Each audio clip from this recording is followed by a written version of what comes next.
नमस्कार दोस्तों, आप सभी का स्वागत है आपके अपने चैनल द रीडर्स डायरी में। यहाँ आपको कम समय में बहुत ज्यादा जानकारी मिलेंगी। चलिए बिना कोई देरी किए शुरू करते हैं। तो आज की जो किताब है जिसका समरी मैं आपको सुनाने वाला हूँ उसका नाम है थिंक एंड ग्रो रिच। इस किताब का राइटर है नेपोलियन हिल। तो चलिए बिना कोई देरी किए शुरू करते हैं। नेपोलियन हिल एक अमेरिकन ऑथर हैं जिन्होंने नई सोच के मूवमेंट पर लिखा। इन्हें सक्सेस पर लिखने वाले महान ऑथर में से एक माना जाता है। थिंक एंड ग्रो रिच में ऑथर अपने करियर को सफल बनाने पर लिखते हैं। इस प्रोसेस के लिए पैसों की जरूरत और पर्सनल सेटिस्फैक्शन को समझाते हैं। इन सब के लिए वो थॉट्स और ब्रेन की साइकोलॉजिकल पावर को डिस्कवर करते हैं। सोचिए और अमीर बनिए। यह बुक आपको अमीर बनने का रास्ता बताती है। 13 कदम जो अमीर बनने की दिशा में उठाने हैं। इन्हीं की बात इस किताब में की गई है। अमीर बनने से ऑथर का मतलब सिर्फ पैसे कमाने भर से नहीं है। यहाँ पर अमीर बनने का मतलब है आप जो भी काम करना चाहते हैं उसमें आपको सफलता मिलेगी। इन 13 स्टेप्स के बारे में हम विस्तार से समझेंगे। बुक की शुरुआत विचारों को लेकर होती है। अगर आपके पास एक दमदार विचार है तो आप कुछ भी कर सकते हैं। सोचकर कुछ भी किया जा सकता है। हमारा मस्तिष्क जो सोच सकता है वो कर भी सकता है। ऑथर यहां बताते हैं कि असफलता का जो मूल कारण होता है वो होता है अस्थायी पराजय के साथ मैदान छोड़ देना। अगर आप डटे रहते हैं तो आपको असफलता जरूर मिलती है। तो चलिए स्टेप नंबर 1 सुनते हैं। To become rich, burning desire. सभी उपलब्धियों के शुरुआती कदम होता है सफल होने की इच्छा। यही हमारा पहला कदम है। यहां पर ऑथर कहते हैं कि इच्छा ही सब कुछ है। दौलत निश्चित रूप से आती है अगर उसे हासिल करने की इच्छा हो। ऐसी इच्छा जो हमारे दिलो दिमाग पर हावी हो जाए, एक स्थायी मानसिक अवस्था बन जाए, फिर इसके पीछे लगन से जुटकर उसे हासिल किया जा सकता है। हमारी जो प्रबल इच्छा होती है वो मूर्त रूप में लेने का रास्ता खोज लेती है। ऑथर का छोटा बेटा जन्म से गूंगा और बहरा था। डॉक्टर ने कहा था कि वो कभी भी ठीक नहीं हो सकता, लेकिन नेपोलियन हिल और उनकी पत्नी का प्रबल इच्छा थी कि वो बोले। फिर कई सालों बाद ऐसा हुआ भी। यहाँ ऑथर अपनी प्रबल इच्छा की ताकत बताता है जिसके चलते उनका बेटा पूर्ण रूप से स्वस्थ हो गया। मस्तिष्क की कोई सीमा नहीं होती सिवाय उन सीमाओं के जिन्हें हम मान लेते हैं। Second step, to become rich, faith, आस्था, जो हमारी इच्छा को हासिल करने का विश्वास देती है। सकारात्मक भावनाओं में जो सबसे सशक्त भाव होते हैं वो 3 तरीके के होते हैं। आस्था, फेथ, दूसरा प्रेम, लव, और तीसरा वासना, सेक्स। आस्था का मतलब है कि हम बार बार अपने अवचेतन मन यानी कि सबकॉन्शियस माइंड को निर्देशित करें अपनी इच्छा के प्रति, अपने लक्ष्य के प्रति। अगर आपके अवचेतन मन में आपकी आस्था ने घर कर लिया तो उसे सच साबित होते ही कभी देर नहीं लगती। अगर नकारात्मक बातें हम अपने दिमाग में भरेंगे तो उसके नकारात्मक परिणाम भी होंगे। यदि सकारात्मक निर्देश हम अपने दिमाग को देंगे तो उसके सकारात्मक परिणाम होंगे। आपका जो भी लक्ष्य है उसे लिखें, उसे बार बार दोहराएं ताकि उसका एक स्पष्ट चित्र आपके दिमाग में बन जाए। जैसे कि आपको कोई बंगला बनाना है तो उसका एक स्पष्ट चित्र आपके दिमाग में होना चाहिए। आपका यह ड्रीम हाउस कैसा होगा, किन किन सुविधाओं से युक्त होगा, ये सब आपको अपने दिमाग में बनानी होगी। Step number 3, to become rich, auto suggestion. आत्म सुझाव का मतलब है खुद के दिमाग को समझाना। आप जो भी लक्ष्य हासिल करना चाहते हैं उसे अपने सबकॉन्शियस माइंड यानी कि अवचेतन मन में कैसे डालें। इसके लिए यह नेपोलियन हिल 3 सुझाव दे रहे हैं। पहला, अपने लक्ष्य को एक कागज पर लिखें। दूसरा, इसे 7 अलग अलग जगहों पर बैठकर दोहराएं। तीसरा, इस काम को सुबह और शाम दोनों समय पर करें। आपको यह भी ध्यान रखना है कि आप जो भी शब्द बोल रहे हैं वो भावपूर्ण होने चाहिए। बिना भावों के आपका अवचेतन मन उन बातों को कभी भी नहीं मानेगा। हर मुश्किल, हर असफलता, हर दुख में इसके बराबर या इससे भी बड़ा लाभ छुपा होता है।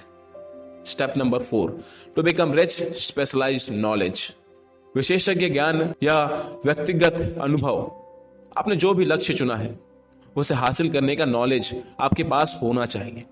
अगर हमें लक्ष्य को हासिल करने का ज्ञान या अनुभव नहीं है तो इस कोरी कल्पना का कोई भी फायदा नहीं होता। अगर आप एक सॉफ्टवेयर डेवलपर बनना चाहते हैं लेकिन आपको कंप्यूटर या प्रोग्रामिंग लैंग्वेज नहीं आती है तो आप उसे नहीं कर पाएंगे। यदि आपके पास उस चीज की स्पेशलाइज्ड नॉलेज नहीं है तो आप उस काम को नहीं कर पाएंगे। एक और रास्ता मास्टरमाइंड ग्रुप का है। अगर आप एक मास्टरमाइंड ग्रुप अपने पास रखते हैं, यानी कि ऐसे लोगों को ग्रुप जो उस काम का मास्टरमाइंड हो, तब आप उस टीम के सहारे कुछ भी काम कर सकते हैं। इसका सबसे बेस्ट एग्जांपल है हेनरी फोर्ड, जिन्होंने अपनी टीम के चलते $1 बिलियन की वर्ल्ड फेम कंपनी बनाई। Step number 5, to become rich imagination, a brain workshop. अगर इंसान किसी चीज की कल्पना कर सकता है तो उसकी रचना भी कर सकता है। अगर एक आदमी कल्पना कर सकता है कि उसके पास लग्जरी गाड़ी हो, तो इस बुक में बताया गया इन 13 स्टेप से हासिल भी कर सकता है। यहां पर ऑथर एक युवा की कल्पना शक्ति की बात बताते हैं, जिसने विश्व प्रसिद्ध ब्रांड कोका कोला का फॉर्मूला बनाया था।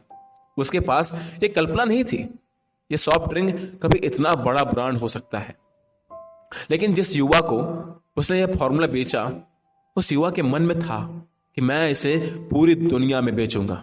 उसने ये कर भी दिखाया। Step number 6, organised planning. आप जो भी चीज हासिल करना चाहते हैं उसकी आपको एक निश्चित योजना बनानी पड़ेगी। ये चीज मुझे कैसे मिलेगी, प्लानिंग बनाने के लिए ऑथर बताते हैं एक एक्सपर्ट टीम की जो योजना बना सके। ऑथर यहाँ एक सजेशन भी देते हैं, अगर आपकी ये योजना असफल हो जाए तो आप डरे नहीं, लक्ष्य को निर्धारित करते हुए अपनी प्लानिंग चेंज करें और आगे बढ़ें। Step number 7, the ability to decision making, निर्णय लेने की क्षमता का विकास करना, यानी कि टाल मटोल करने की आदत पर विजय पाना। वो गुण हेनरी फोर्ड के सबसे उत्कृष्ट गुणों में से एक था। वो निर्णय की तत्काल रूप से लेते थे, उस पर अडिग रहते थे। ऑथर कहते हैं कि राय दुनिया की सबसे सस्ती वस्तु होती है, इसलिए अपने निर्णय खुद लें। जो लोग निर्णय लेने की ताकत रखते हैं उन्हें पता होता है कि वो क्या करना चाहते हैं। और निर्णय की क्षमता कुछ लोगों में बचपन से ही शुरू हो जाती है, जिसे निर्णय लेने की क्षमता में बदलना जरूरी है। निर्णय लेने में आत्मविश्वास जरूरी होता है, जो बहुत कम लोगों में दिखाई पड़ता है, तो इसे अपनाएं। Step number 8, the power of devotion. सोचिए और अमीर बनिए। द पावर ऑफ डिवोशन यानी लगन की शक्ति।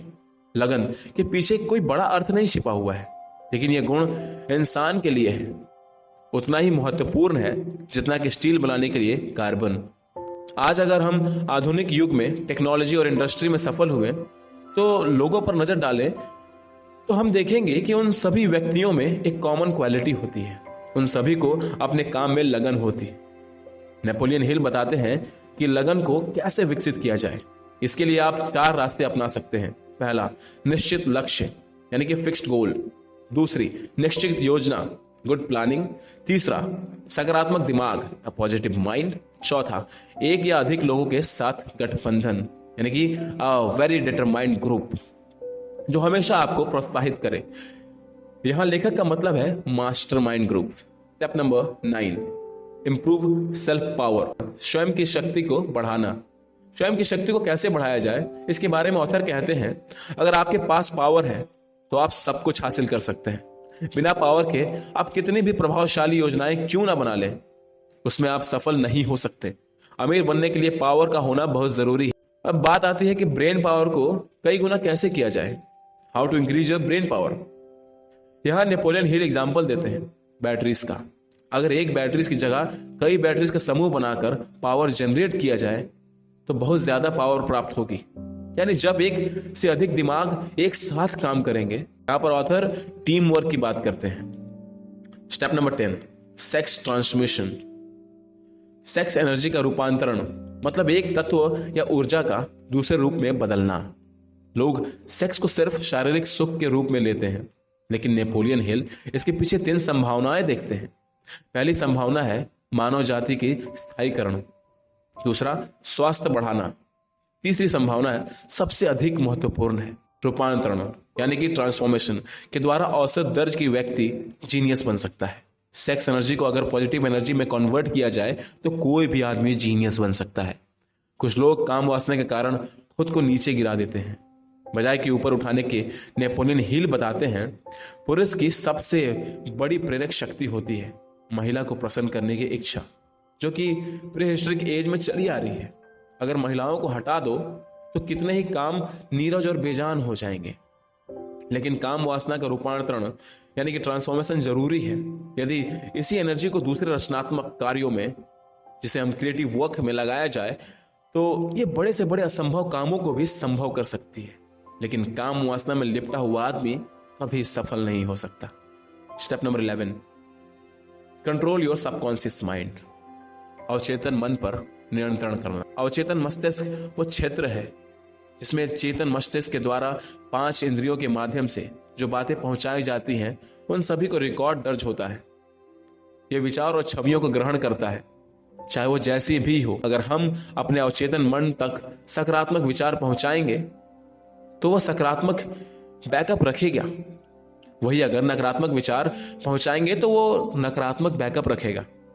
नेपोलियन हिल के द्वारा कुछ सकारात्मक भाव का उल्लेख किया जा रहा है, जो है इच्छा, डिजायर, आस्था, फेथ, प्रेम, वासना, उत्साह, रोमांस और आशा, जो नकारात्मक भाव को श्रेणी में आते हैं, जिनको हम हमेशा अपने माइंड से दूर रखना है। वो है फियर यानी कि डर, इच्छा यानी कि जेलसी, घृणा, लालच, क्रोध, प्रतिशोध, अंधविश्वास, इन सभी से हमें बचना है। स्टेप नंबर 12, अ फ्रेश ब्रेन। हम सभी को मस्तिष्क 2 तरीके से काम करता है। हमारे मस्तिष्क में 2 तरीके के सिस्टम होते हैं। एक होता है ब्रॉडकास्टिंग सिस्टम, दूसरा होता है रिसीविंग सिस्टम। मस्तिष्क की शक्ति अमृत होती है। इतिहास गवाह है, दुनिया में जितना भी महानतम शक्तियां हैं वह सब अमृत ही होती है। आप हमेशा अपने दिमाग को अपडेट रखें, अपने दिमाग को हमेशा फ्रेश रखें। आपका ब्रॉडकास्टिंग और रिसीविंग दोनों सिस्टम एकदम सही से काम करने चाहिए। Step number 13, the use of sixth sense. छठी इंद्री, सिक्स्थ सेंस का प्रयोग नेपोलियन हिल एक महत्वपूर्ण बात याद दिलाते हैं कि सफलता की सीढ़ी पर ऊपर की तरफ कभी भीड़ नहीं होती। शेष 12 सिद्धांत को पूरी तरह अपनाकर ही आप इस 13वें सिद्धांत का यूज कर पाएंगे। विज्ञान अब तक इसकी खोज नहीं कर पाया कि छठी इंद्री वास्तविकता में क्या है। यही है वो रचनात्मक कल्पनाशीलता है जिसके द्वारा विचार और योजनाएं अपने दिमाग में कौंधती है। इसका प्रयोग दुनिया में बहुत ही कम लोग जानते हैं। सफलता की दिशा में आप इन्हें 13 कदमों को पालन करके किसी भी प्रकार की सफलता को हासिल कर सकते हैं। ये बुक की समरी आपको अच्छी लगी होगी तो बस आपसे ये गुजारिश है कि चैनल को सब्सक्राइब कर दीजिएगा, वीडियो को लाइक कर दीजिएगा और अपने दोस्तों तक जरूर पहुंचाइएगा। चलिए फिर मिलते हैं अगली वीडियो में। तब तक के लिए खुश रहिएगा, हमसे कनेक्ट रहिएगा। जय हिंद, जय भारत, वंदे मातरम।